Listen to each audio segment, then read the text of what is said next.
Hello friends, आज हम class 6 का chapter number 12 ratio and proportion की एक्सरसाइज 12.3 स्टार्ट करेंगे। एक्सरसाइज 12.3 में जो है हमारा यूनिटरी मेथड है।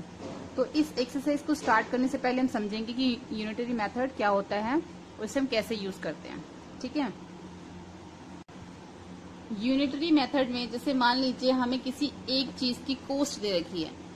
देखिए, 1 पेन यानी कि एक पेन जो है, हम इसको सिंपल तरीके से समझेंगे, एक पेन जो है वो 5 रुपीज का है। ठीक है, एक पेन 5 रुपए का है। अगर हमें 6 पेन परचेज करने हैं तो कितने के होंगे? जब 1 पेन 5 रुपीज का है तो 6 कितने के होंगे? 5 इंटू 6। 1 पेन इज ₹5 और 6 कितने होंगे? 5 को हम 6 से मल्टीप्लाई कर देंगे, यानी कि 30 रुपीज के 1 पेन तो 5 रुपीज का, लेकिन 6 पेन 30 रुपीज के। तो ये तो हमारा एक सिंपल फर्स्ट मेथड हुआ कि हमें जब कोई एक चीज की कॉस्ट दे रखी है तो हम ज्यादा की कॉस्ट निकाल सकते हैं। ठीक है, लेकिन हमें मान लीजिए हमें दे रखा है कि जो 5 पेन है, 5 पेन जो है वो 30 रुपीज के हैं। ठीक है, ये हमें इस तरीके से दे रखा है। पहले हमें क्या था, 1 पेन की कॉस्ट दे रखी थी, 6 की हमने इजीली निकाल ली थी। लेकिन अगर हमें 5 पेन की कॉस्ट दे रखी है कि 5 पेन 30 रुपीज के हैं, तो 12 पेन कितने के होंगे? 12 पेन्स कितने के होंगे? तो इसके लिए हमें क्या करना पड़ेगा? हमें पहले 1 पेन की कॉस्ट निकालनी पड़ेगी, तभी हम जो है ये बता सकते हैं कि 12 पेन कितने के हैं। तो जब भी हमें कॉस्ट निकालनी होती है तो पहले हम एक चीज की कॉस्ट निकालते हैं। जैसे हमें कोई भी चीज दे रखी होगी, लीटर में, मिलीलीटर में, रुपीज में, या कोई भी क्वांटिटी दे रखी होगी, तो हमें पहले उसकी एक की कॉस्ट निकालनी होगी, तभी हम ज्यादा की कॉस्ट उसमें निकाल पाएंगे। जैसे यहाँ पे 5 पेन की कॉस्ट तो दे रखी है 30 रुपीज, अब उन्होंने बोला 12 पेन कितने के हैं, तो उससे पहले हम क्या करेंगे? 1 पेन की कॉस्ट निकाल लेंगे यहाँ पे।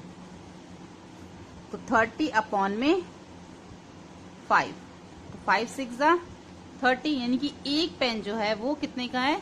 6 रुपीज का है। ठीक है, तो अब हम 12 पेन के निकाल सकते हैं। तो 12 पेन कितने के होंगे? 6 इंटू 12, यानी कि 72 के। ठीक है, तो 12 पेन जो होंगे वो 72 के होंगे। तो इस तरीके से हम यूनिटरी मेथड से हम इसको यूज करके हम इसमें कॉस्ट निकालते हैं, या हमें कोई भी क्वांटिटी दी जाती है तो हम उसको, अगर हमें ज्यादा दे रखी है तो ज्यादा में से पहले हम एक का है निकालते हैं, फिर एक से हम जितना हमें निकालने के लिए बोल जाता है हम उससे उसको मल्टीप्लाई कर देते हैं। ये तो वो चीज हो गई कि आपको एक से ज्यादा निकालना है। अगर आपको ज्यादा दे रखा है और आपको एक निकालना है, इट मीन्स, तो तब हम डिवाइड करते हैं, और जब हमें एक दे रखा और ज्यादा निकालना हो तो हम मल्टीप्लाई करते हैं। ठीक है, जैसे हमने यहाँ पर किया है तो हम इसको डायरेक्ट भी कर सकते हैं। 5 पेन ₹30, 12 पेन निकालने हैं, पहले 1 पेन के लिए क्या करेंगे? 30/5, तो हम इसको डायरेक्ट भी लिख सकते हैं। देखो, 12 पेन की कॉस्ट निकालने के लिए हमारा 1 पेन का कितना है? 30/5 आया था, तो हम 30/5 इंटू डायरेक्ट 12 भी कर सकते हैं इसको। ठीक है, यहाँ पे इसको मल्टीप्लाई, यहाँ पे इसको डिवाइड कर देंगे, यहाँ पे इसको डायरेक्ट मल्टीप्लाई कर देंगे। इट मीन्स 12 पेन जो है वो 72 रुपीज के होंगे। ठीक है, बाकी जब हम 12.3 के क्वेश्चंस करेंगे तो उसके साथ साथ में भी जो है मैं आपको समझाती रहूंगी कि किस क्वेश्चन में और यूनिटरी मेथड कहाँ पे किस तरीके से लगता है। ये मैंने आपको बेसिक्स थोड़ा सा समझा दिया है कि इस तरीके से जो है हम एक्सरसाइज 12.3 में ये मेथड जो यूज करके इस एक्सरसाइज को सॉल्व करेंगे। बाकी के जितने भी क्वेश्चंस हैं वो मैं आपको साथ के साथ समझाती रहूंगी। 12.3 का फर्स्ट क्वेश्चन है, if the cost of 7 metre of cloth is ₹1470, find the cost of 5 metre of cloth. जैसे भी हमने समझा था कि हमें 7 मीटर क्लॉथ की तो कॉस्ट दे रखी है, अब हमें 5 मीटर की निकालनी है। इट मीन्स पहले हमें 1 मीटर की निकालनी पड़ेगी, तभी हमारी जो है 5 मीटर की निकलेगी। तो पहले हमें क्या दे रखा है? कॉस्ट ऑफ 7 मीटर क्लॉथ कितना है? 1470 रुपीज। ठीक है, अब हम निकालेंगे कॉस्ट ऑफ 1 मीटर। जब 1 मीटर की निकलेगी तभी हम 5 मीटर की निकाल पाएंगे। तो 1470 को हम 7 से डिवाइड कर देंगे। 7 2 जा 14, 7 1 जा 7 और 0 आ जाएगा, यानी कि ₹210 की जो है वो 1 मीटर क्लॉथ है। तो अब हमारा 5 मीटर जो है हम इजीली निकाल सकते हैं। तो कॉस्ट ऑफ 5 मीटर क्लोथ कितना आ जाएगा? 1 मीटर जितना है 210 इंटू 5। अब 5 जीरो जा 0, 5 1 जा 5, 5 2 जा 10, यानी कि 1050 जो है वो 5 मीटर क्लोथ की कॉस्ट है। ठीक है, तो इस तरीके से हम इसकी कॉस्ट निकालेंगे। अब हम क्वेश्चन नंबर 2 करते हैं। एकता अर्न्स ₹3000 इन 10 डेज। एकता ने जो है 3000 रुपीज अर्न किए 10 डेज में, 10 दिन में। तो how much will she earn in 30 days? तो वो 30 डेज में कितने अर्न करेगी? तो हमें 10 डेज का दे रखा है, पहले हम 1 डे का निकालेंगे तभी हम 30 डेज का निकाल सकेंगे। तो हम लिखेंगे एकता अर्न्स इन 10 डेज कितना है? 3000। तो एकता अर्न इन 1 डे, 1 डे में कितना करेगी? 3000 डिवाइडेड बाय 10, 10 से 10 कट जाएगी तो क्या बचेगा? 300, यानी कि 1 डे में वो ₹300 अर्न करती है। तो 30 डेज में कितने करेगी? एकता अर्न इन 30 डेज, तो 300 इंटू 30 कितना आएगा? 9000। तो ₹9000 जो है वो 30 डेज में अर्न करेगी। ठीक है, सिंपल है। अब हम नेक्स्ट क्वेश्चन देखते हैं 3। क्वेश्चन नंबर 3 है, if it has rain 270 millimetre in the last 3 days. अगर लास्ट 3 डेज से इतनी रेन हो रही है, ठीक है, तो how much centimetre of rain will fall in 1 full week? तो एक हफ्ते में कितनी रेन होगी? और assume that the rain continues to fall at the same rate. इसी सेम रेट से हमें जो है निकालना है। तो पहले हम क्या लिखेंगे? रेन इन 3 डेज। 3 डेज में कितनी हो रही है? 276 mm। तो रेन इन 1 डे। अब हम 1 डे का निकालेंगे, तो 276 अपॉन में 3, 3 9 जा 27, 3 2 जा 6, यानी कि 92 mm जो है वो 1 डे में हो रही है। अब हम 1 फुल वीक, यानी कि पूरे वीक मतलब 7 डेज का अब हम निकाल सकते हैं। रेन इन 7 डेज, 92 इंटू 7, 9 2 जा 14, 1 और 9 7 9 जा 63, 63 में 1 प्लस करेंगे 64, यानी कि 7 डेज में 644 mm जो है वो रेन होगी। ठीक है, क्वेश्चन नंबर 4 देखेंगे। Cost of 5 kg of wheat is ₹91.50, यानी कि 5 kg जो वीट है 91 पॉइंट यानी कि ₹91.50 का है। तो what will be the cost of 8 kg of wheat? तो हमें 8 kg वीट का बताना है कि वो कितने का होगा। हमें यहाँ पे 5 kg का दे रखा है और 8 kg का हमें बताना है।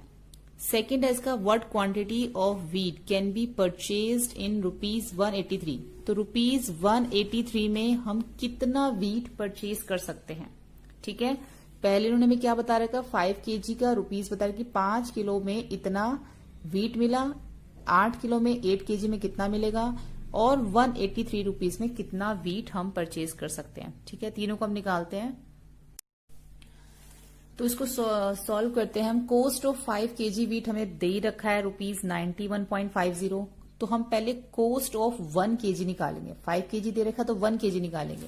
Cost of 1 kg of wheat 91.50 upon में 5। अब इन दोनों को हम डिवाइड कर देंगे, जैसे कि हमने यहाँ पे डिवाइड कर रखा है। आप पॉइंट हटा के इसको डिवाइड कर दीजिए। डिवाइड करने के बाद आंसर आएगा 1830, और 2 डिजिट के बाद पॉइंट था तो आंसर में भी 2 डिजिट के बाद पॉइंट लगा दीजिए, यानी कि 1 किलो जो वीट है 18.30 का वो आएगा। 5 kg का दे रखा है, 1 kg का हमने निकाल लिया। अब हमें निकालना है कॉस्ट ऑफ 8 kg, यानी कि 8 kg वीट कितने का आएगा। जब हमारे पास 1 kg का हमने निकाल लिया है तो उसको हम 8 से मल्टीप्लाई कर देंगे, यानी कि 8 kg वीट जो है वो 146.40 का वो आएगा। हमने यहाँ पे इसको मल्टीप्लाई करके देख लिया है। ठीक है, अब आगे है, उन्होंने हमसे पूछा था कि ₹183 में हम कितना वीट परचेज कर सकते हैं। अब देखो, हमने 1 kg का निकाल लिया है, 5 kg का हमें दे रखा था, 8 kg का भी हमने निकाल लिया है। तो हम सबसे पहले 1 kg से करेंगे। इन 18.30 रुपीज, यानी कि 18.30 में तो 1 kg वीट आएगा। ये 1 kg का निकाला था ना, कि 18.30 रुपीज में जो है वो 1 kg वीट आएगा। तो इन 183 रुपीज में फिर कितना वीट आएगा, इसको निकालने के लिए 183 को मल्टीप्लाई करेंगे हम। देखो ये हमें आपको करके दिखाती हूँ दोबारा से। देखो ये 183 इसका हमें निकालना है, और हम इसको डिवाइड करेंगे 8 यानी कि 18.30 से हम इसको डिवाइड करेंगे। अब यहां से पॉइंट हटाने के लिए यहां से ये पॉइंट हट जाएगा और ऊपर पॉइंट के बाद 2 डिजिट हैं तो ऊपर भी 2 जीरो आ जाएंगे। ठीक है, तो ये जीरो से ये जीरो कट जाएगी। अब ये क्या बन गया 183, ये भी 183, तो 183 से 183 कट जाएगा, क्या बचेगा 10। तो यानी कि 183 रुपीज में जो है वो 10 kg जो है हम वीट परचेज कर सकते हैं। ठीक है, आप क्वेश्चन नंबर 5 देखते हैं। क्वेश्चन नंबर 5 है the temperature drop 15 degree Celsius in last 30 days. की जो टेम्परेचर है वो 15 डिग्री सेल्सियस ड्रॉप हो गया आखिर के 30 दिनों में, last 30 days. If the rate of temperature drop remain the same, अगर टेम्परेचर का जो रेट है वो सेम ही रहता है तो how many degree will be temperature drop in next 10 days. तो अगले 10 दिन में कितना टेम्परेचर जो है वो ड्रॉप हो जाएगा, हमें ये बताना है। The temperature drop in 30 days, 30 days में तो 15 डिग्री सेल्सियस लाई हमें उन्होंने पहले से ही बता दिया है। अब 1 डे का हम निकाल लेंगे। टेम्परेचर ड्रॉप इन 1 डे, तो 1 डे में कितना होगा 15/30, तो 15 1 जा 15, 15 2 जा 30, तो 1/2 डिग्री सेल्सियस हो गया 1 डे के अंदर। अब next 10 days temperature will be drop, कितना होगा 1/2, जो हमारा 1 डे का निकला था उसको हम 10 से मल्टीप्लाई कर देंगे, 1/2 इंटू 10, तो 2 1 जा 2 और 2 5 जा 10, यानी कि अगले 5 दिन में 5 डिग्री सेल्सियस जो है वो टेम्परेचर ड्रॉप होगा। चाइना पे 7500 as rent for 3 month. China जो है 3 महीने का 7500 रुपीज जो रेंट है वो पे करती है। And how much does she पे फॉर अ होल ईयर, तो पूरे साल जो है वो कितना रेंट पे करेगी। If the rent per month remain same, अगर जो रेंट है हर महीने सेम रहता है तो पूरे साल में वो कितना रेंट पे करेगी। तो रेंट फॉर 3 मंथ, 3 मंथ का रेंट तो हमें दे रखा है 7500 रुपीज। उसके लिए पहले हमें 1 मंथ का निकालना पड़ेगा, तो रेंट फॉर 1 मंथ, 1 मंथ का निकालने के लिए 7500 अपॉन में 3, तो इसकी कटिंग कर देंगे हम। 3 1 जा 3, 3 2 जा 6, 3 5 जा 15, यानी कि 1 मंथ का कितना हो गया 2500 रुपीज 1 मंथ का हो गया। तो हम 12 मंथ का निकाल सकते हैं। देयरफॉर रेंट फॉर 12 मंथ, तो जितना हमारा 1 मंथ का निकला है उसको हम 12 से मल्टीप्लाई कर देंगे, तो पूरे साल का जो है 12 मंथ का 30,000 रुपीज जो है उसको रेंट पे करना पड़ेगा पूरे साल। Thus she has pay rupees 30,000 for a whole year। अब जो ये क्वेश्चन है इसमें यहाँ पे नंबर हमें 7500 दे रखा है, लेकिन कई बार क्या है किसी बुक में जो, जैसे कि ये जो बुक है इसमें देखो सेम क्वेश्चन है लेकिन यहाँ पे कितना दे रखा है 15,000 रुपीज दे रखा है। ठीक है, तो ऐसा होता है कई बार कि जैसे इस बुक में ये दे रखा है, दूसरी बुक में जो अब न्यू आएगा हमारा इसका न्यू सेशन में जो बुक्स आती हैं वो थोड़ा सा नंबर वगैरह जो है चेंज हो जाते हैं। तो आप जब इन क्वेश्चंस को देखते हैं अगर उनमें आपकी बुक से मैच नहीं होता तो आप इसके मेन मेथड को समझिए। अगर आपको मेथड समझ में आ गया तो नंबर डिजिट कोई भी दे रखी हो आप कर सकते हैं, क्योंकि कई बार ऐसा होता है कि कमेंट में नीचे बच्चे लिखते हैं कि आपने गलत किया है। गलत नहीं होता, डिजिट कई बार चेंज हो जाती है बुक्स में, तो जो कि आपकी बुक से मैच नहीं होती। मेन आपको मेथड समझ आना चाहिए। अगर आपको मेथड समझ आ गया तो आप कोई भी डिजिट हो आप उसको कर सकते हो। टीचर भी जो होता है एग्जाम से मैथ डिजिट्स कई बार चेंज करके देती है तो आप वो भी करते हो। तो अगर आपको कभी भी ऐसा लगे किसी भी क्वेश्चन में कि आपकी जो डिजिट है उससे जो मैं वीडियो बनाती हूँ डिजिट मैच नहीं होती है, तो आप मेथड को समझिए और उसके साथ आप उसको कीजिए। ठीक है, अब 7th क्वेश्चन में भी सेम ऐसे ही है। अब है कॉस्ट ऑफ 4 डजन बनाना ₹60, जबकि इस बुक में जो दे रखा है cost of 4 dozen banana is 180। यहाँ पे 4 डजन बनाना 180 के हैं और यहाँ पे है 4 डजन बनाना 60। ठीक है, तो अगर ऐसे कभी आपको आ जाता है तो आप मेन मेथड को समझिए और मेथड को समझ के आप उसको सॉल्व कर सकते हैं। अब यहाँ पे क्वेश्चन है cost of 4 dozen banana is ₹60, how many banana can be purchase ₹12.50। अगर 4 डजन बनाना 60 रुपीज के हैं तो 12.50 में कितने बनानास आएंगे। तो number of banana boat in ₹60, यानी कि 60 रुपीज में कितने थे 4 डजन। 4 डजन का क्या मीनिंग है, एक डजन में कितने होते हैं 12, तो 4 डजन में कितने हो गए 48, यानी कि 60 रुपीज में 48 बनानास आएंगे। ठीक है, क्लियर। सेकेंड है number of banana boat in ₹1, तो ₹1 में कितने आएंगे। ठीक है, 48 अपॉन में 60, 48 अपॉन में जो हमारा ये है 60 और ये 48, तो 48 अपॉन में 60 करेंगे तो वो हमारे ₹1 में आएंगे। अभी इसको हम आगे सॉल्व करेंगे।